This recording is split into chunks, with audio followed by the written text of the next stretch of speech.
Donc, je suis médecin généraliste installé à Nice en libéral, et je suis homéopathe depuis 18 mois. J'arrive de la région bordelaise, j'ai fait mes études à la faculté de médecine de Bordeaux. Je suis également membre de l'Observatoire des médecines non conventionnelles. Donc, alors du coup c'est un peu... Voilà. Donc, aujourd'hui, je vais vous présenter l'approche intégrative des psychotraumatismes en médecine libérale et vous parler du lien indissociable qui existe entre la santé psychologique et la santé physique. Alors, je vous propose un exposé en 3 parties. Dans la première partie, je vais vous donner quelques définitions. Dans la deuxième partie, je vais vous parler des notions d'adaptation positive et d'adaptation négative, c'est-à-dire pourquoi et comment un individu va se sentir en équilibre ou pas avec son environnement. Et dans la troisième partie, je vous parlerai de la manière dont je prends en charge ces patients traumatisés en consultation, notamment avec le toucher thérapeutique. Alors, l'approche intégrative, qu'est-ce que c'est ? L'approche intégrative, c'est la santé va se définir par rapport à l'environnement. Donc vous voyez sur la diapositive ci-dessus que l'individu est complètement englobé dans son environnement, qu'il est en interrelation constante avec l'environnement. Et donc on va considérer qu'une personne est en bonne santé lorsqu'elle va être en équilibre avec son environnement. Être en équilibre avec son environnement, ça veut dire que la communication entre la personne et l'environnement va être fluide, facile. Et donc, ça va générer un état de bien-être. Et donc, la personne va être en meilleure santé. À l'inverse, une personne qui va être en déséquilibre avec son environnement va être dans une dynamique de malaise parce qu'elle aura du mal à communiquer avec son environnement, dans le sens où la communication va être difficile et compliquée pour elle avec l'environnement. Et donc ça va générer une notion de mal-être et donc ça va favoriser des pathologies. Donc on sait aujourd'hui, on l'a vu ce matin à travers toutes les interventions, qu'on est de plus en plus conscient que dans l'environnement, l'alimentation, l'activité physique, le stress a un impact sur la santé physique. Donc, pour illustrer cela, je vais déjà vous montrer la corrélation entre les traumatismes physiques et les traumatismes psychiques. En fait, les 2 types de traumatismes sont générés par un agent extérieur. Pour le traumatisme physique, en fait, c'est un agent physique extérieur qui va générer une onde de choc violente sur un corps physique et qui va entraîner des blessures et des contusions. Pour le traumatisme psychique, c'est un agent psychique extérieur qui va générer une onde de choc violente sur l'appareil psychique et générer des blessures psychiques. Mais également, les blessures psychiques peuvent générer des symptômes physiques et les blessures physiques, une lésion d'organes importante, une invalidité, etc., peut générer un choc psychique. Donc on voit l'interrelation importante entre le psychisme et le physique, et il est souvent difficile de mettre une limite, séparer l'un et l'autre. Les 2 sont étroitement intriqués.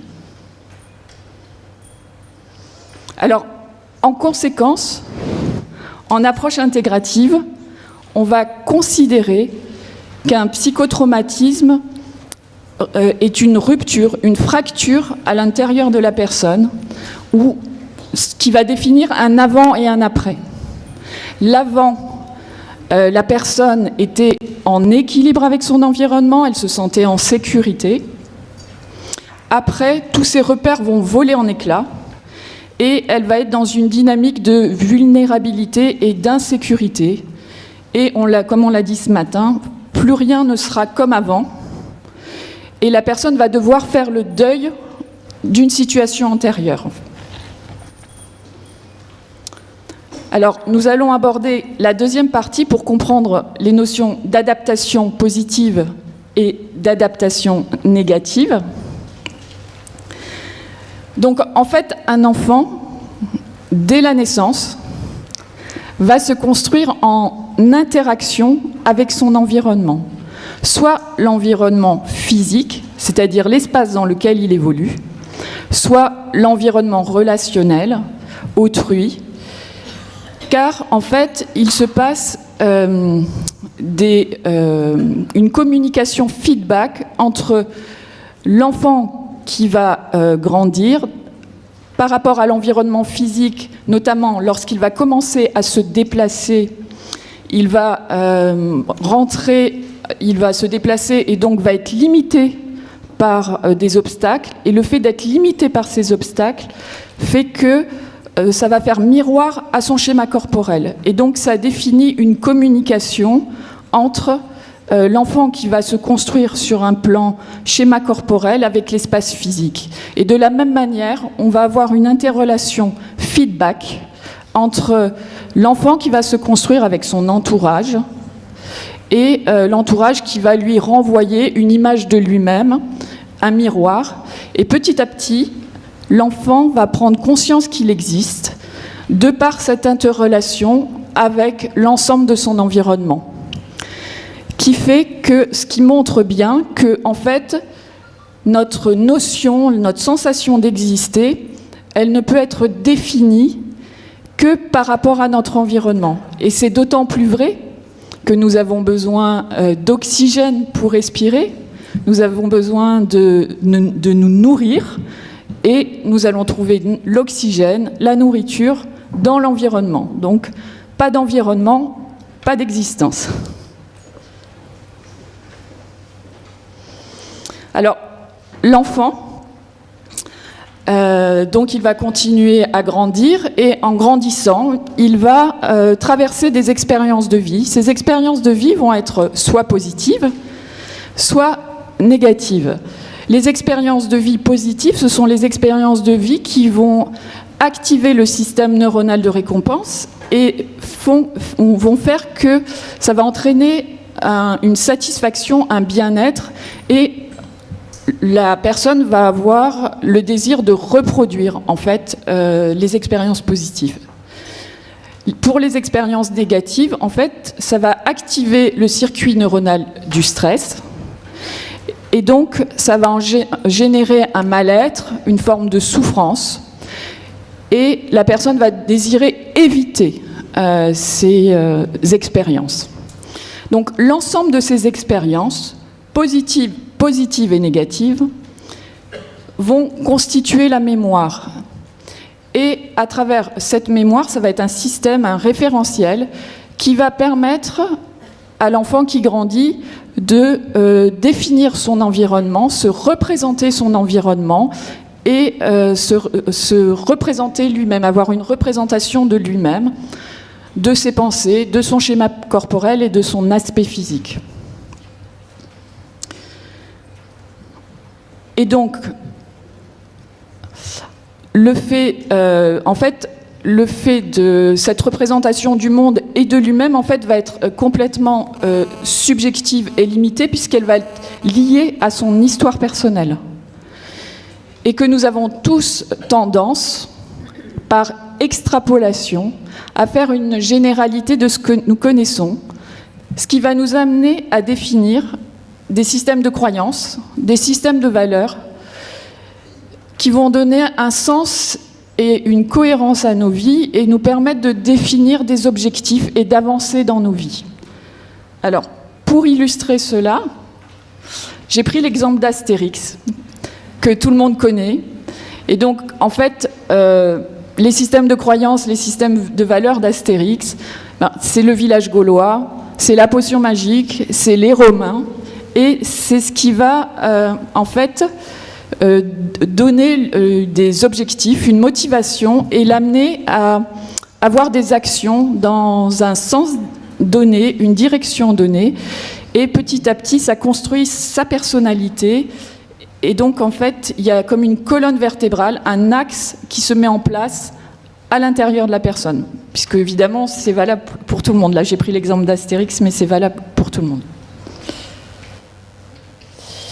Alors, parfois, il va y avoir des situations inconnues et qu'on va être dans l'incapacité d'intégrer sur le plan psychologique. Et donc, on va perdre notre sentiment de bien-être et on va rentrer dans un état de souffrance. Donc l'état de souffrance, il peut survenir avec des événements qui vont se produire sur une certaine durée, comme un harcèlement, un divorce, une maladie, des problèmes d'argent, de chômage, maltraitance, mais aussi des événements qui vont se produire soudainement, comme attentats, des actes de guerre, accidents, perte de proches, viols. Et en fait, l'état de souffrance va venir du fait que la personne va avoir le sentiment de perdre le contrôle de la situation et la situation va elle va subir la situation, ce qui va mettre l'organisme en état de stress. Donc, l'état de stress, en fait, la personne va traverser des étapes qui peuvent durer plusieurs jours ou plusieurs mois. Il va y avoir 3 étapes essentielles. La première étape, c'est chercher une solution pour s'en sortir. Ne pas trouver de solution, mais résister. Et puis, la 3e étape, ça va être la personne va s'effondrer. Elle va être épuisée avec un sentiment de dévalorisation, de perte de confiance en elle, ce qui peut générer des ruminations et toutes les pathologies psychiques qui peuvent en découler. Et elle va avoir surtout la sensation que son environnement devient malveillant. Alors, à tout instant, trouver une solution à cette situation qui paraissait inextricable va permettre d'arrêter ce processus autodestructeur.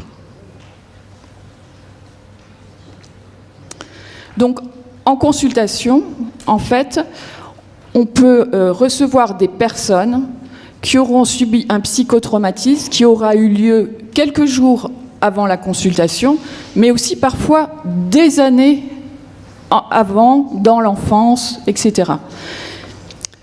Qu'est-ce qui va faire qu'on va rechercher un psychotraumatisme pendant la consultation ?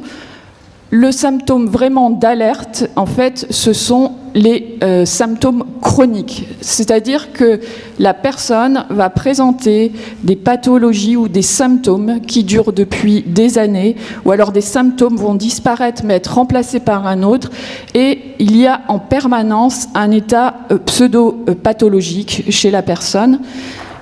Et souvent, on ne trouve pas de traitement les traitements habituels vont être inefficaces et le symptôme va persister. Donc on peut rencontrer, on l'a déjà vu tout à l'heure avec le docteur, le médecin colonel pompier, donc on peut voir tout type de symptômes, tant sur le plan psychologique que sur le plan physique. Je les ai notés au-dessus. Donc finalement, tout va pouvoir se voir, en fait, dans la symptomatologie qui va être liée à un traumatisme. La seule chose qui va changer, c'est la chronicité, en fait, du symptôme. Donc, en résumé, l'adaptation positive, en fait, ça va être quand la personne va pouvoir avoir une action efficace sur son environnement. Et donc, elle va pouvoir satisfaire ses besoins. Les besoins d'une personne, ça va être des besoins d'amour, de valorisation, de reconnaissance, mais aussi des besoins de sécurité, Elle va avoir l'impression de contrôler sa vie, ce qui va générer, ce qui va la mettre en confiance, en joie. Et donc, ça va lui donner un élan vital. Elle va se sentir vivante.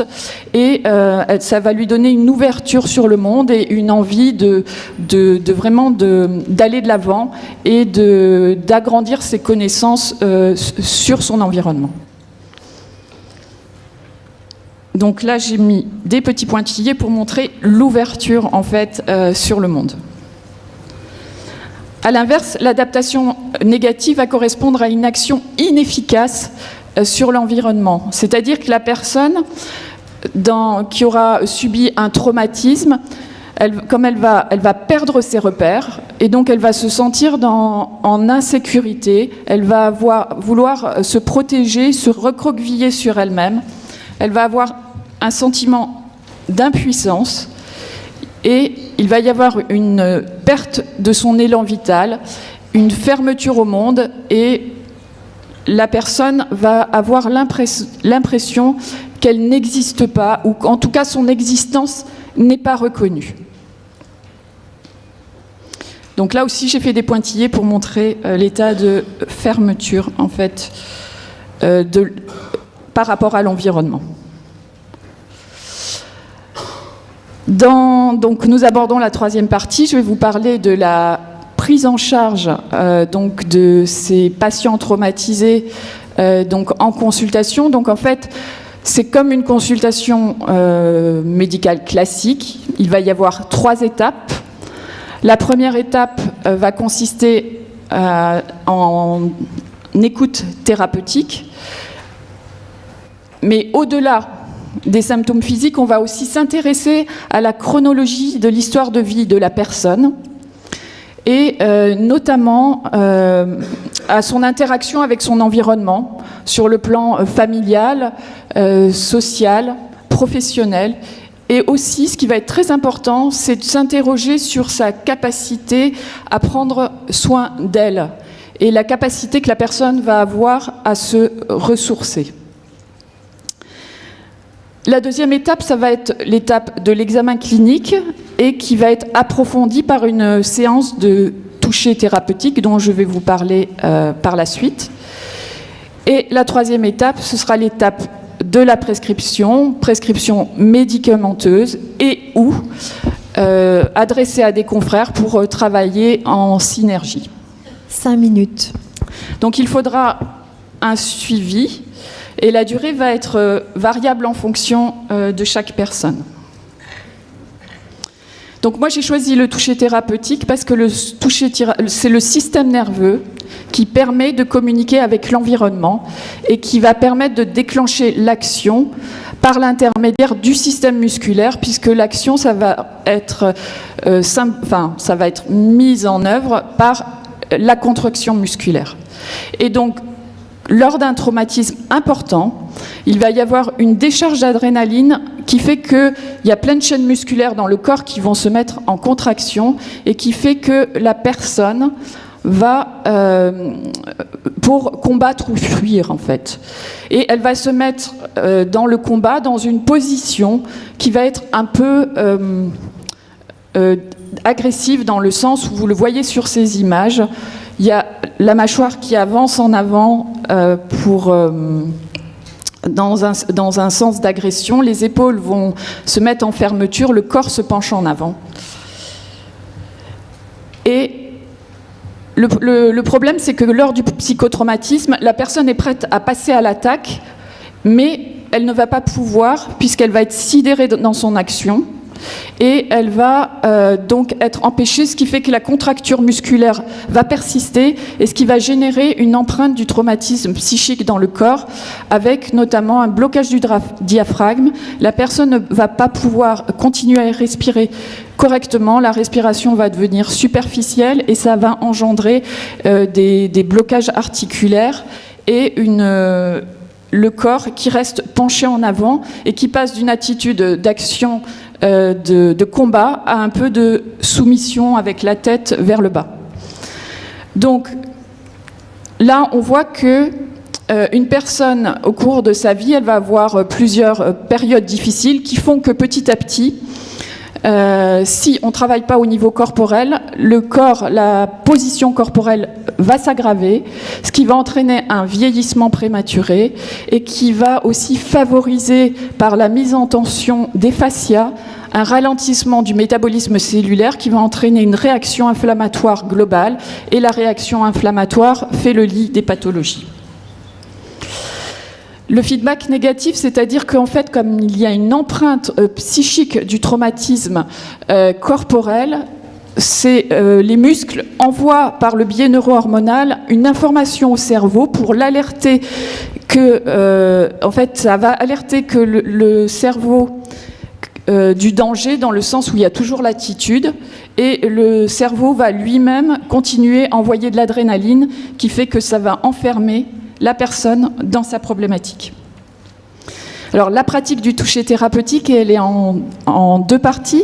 Une première partie qui est diagnostique, ça se passe sur une personne qui est allongée, c'est déplacer les mains sur l'ensemble du corps pour chercher les zones de blocage articulaire et les zones de contraction musculaire. Et la deuxième partie, ça va être de travailler en micropression sur ces zones pour libérer les tensions musculaires, ce qui fait que la personne, instantanément, va pouvoir respirer amplement, va se détendre, et fait que le corps qui était resté bloqué dans le passé par l'empreinte psychique du traumatisme va pouvoir rebasculer dans l'instant présent et recommencer à s'investir dans sa vie.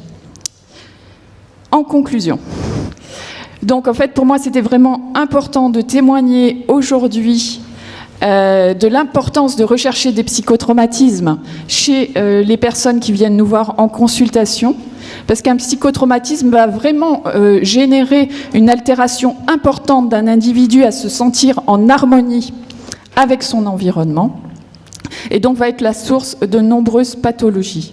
Et donc, grâce à ce type de prise en charge, on va pouvoir remettre la personne en mouvement non seulement dans sa tête, dans le sens où le fait de la libérer des tensions musculaires fait qu'elle va se sentir soulagée, libérée d'un poids, et donc va retrouver un dynamisme, un élan vital, une confiance en elle, qui va lui permettre de se réinvestir dans sa vie et de recommencer à réécrire le parcours de vie qu'elle avait un peu interrompu.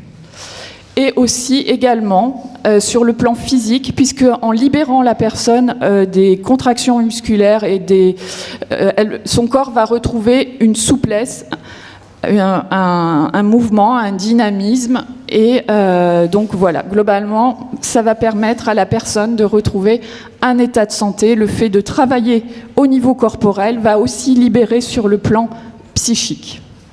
Je vous remercie pour votre attention.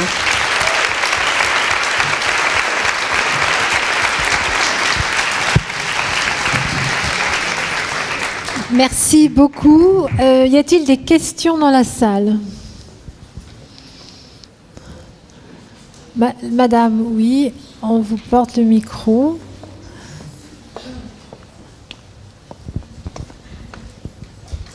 Merci. Merci beaucoup pour votre présentation, c'était très intéressant. Moi, je travaille beaucoup avec des victimes de viol. Comment ça marche le toucher thérapeutique avec les victimes de viol, dans votre expérience ? En fait, moi, dans mon expérience, si vous voulez, c'est ce que j'ai marqué, bien précisé, c'est avec l'accord de la personne. Et que, en fait, la consultation, il y a aussi la partie d'écoute thérapeutique et de prise en charge au niveau verbal. Et donc, en fait, le toucher thérapeutique ne pourra se faire que quand la personne sera prête et sera dans l'acceptation. Et en fait, ça se fait naturellement au cours des consultations. Il y a un moment donné où la personne, elle va accepter, en fait.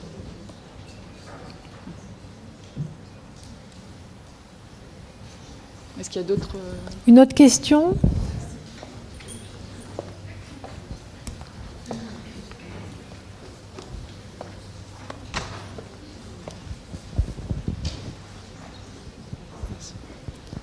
Merci, bonjour.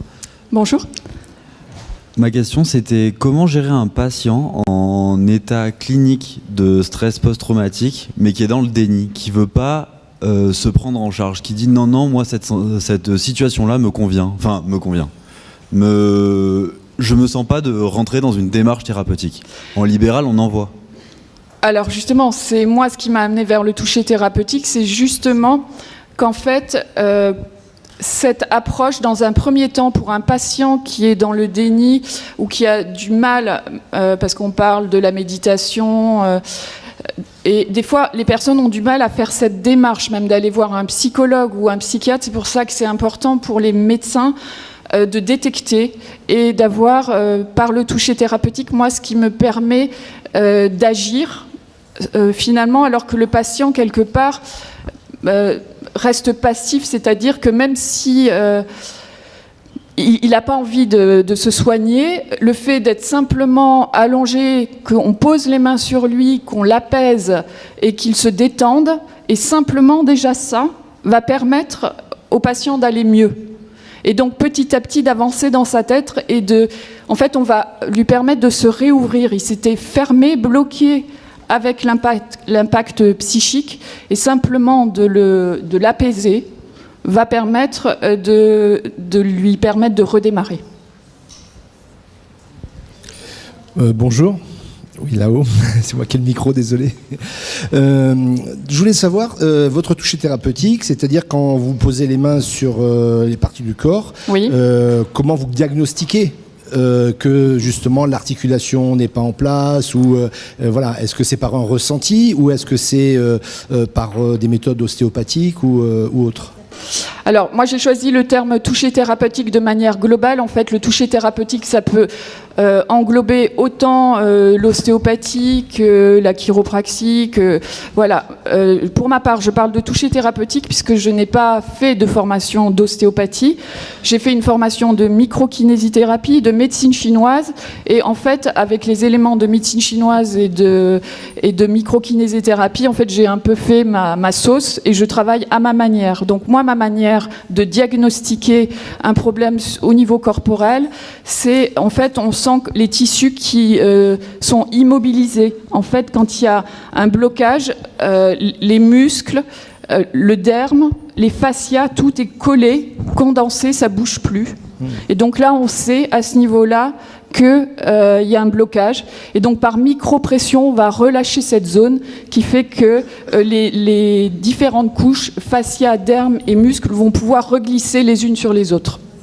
Oui, parce que justement, lorsque on appose les mains normalement sur les fascias, on peut nous-mêmes ressentir l'émotion de la personne et commencer un décodage mémoriel. Bien sûr, tout à fait, voilà. Oui. Donc ça demande peut-être une certaine sensibilité qui permet d'avancer. C'est aussi un apprentissage, hein. C'est comme déguster du vin. En fait, au départ, si vous n'avez pas appris à déguster du vin, vous ne ferez peut-être pas la différence entre un Bordeaux et un Bourgogne. Et avec l'expérience, vous allez apprendre à faire la différence. Donc en fait, le toucher, c'est pareil, ça s'apprend. Et voilà. Okay. Merci. On va peut-être poursuivre, ou une dernière question. La dernière. Je voulais juste savoir si ça se faisait sur plusieurs séances, en fait. Oui, enfin en général, ça se fait sur plusieurs séances. Un traumatisme important, on ne va pas tout régler, sinon ce serait magique, miraculeux et ça se saurait. Mais c'est un travail qui demande à la personne petit à petit de se réapproprier sa vie, se réapproprier l'instant présent, se réapproprier son corps. Et donc ça va être un accompagnement et ça va dépendre des personnes, de la vitesse à laquelle elles vont être prêtes à faire ce chemin. Et donc il y a des personnes en 2-3 séances, et bon, on règle déjà beaucoup de choses. Et d'autres personnes, et bien, il faudrait des suivis sur 1 an, 2 ans. Après, c'est très variable. Parfait, merci beaucoup Valérie Lefebvre, c'était passionnant. Merci.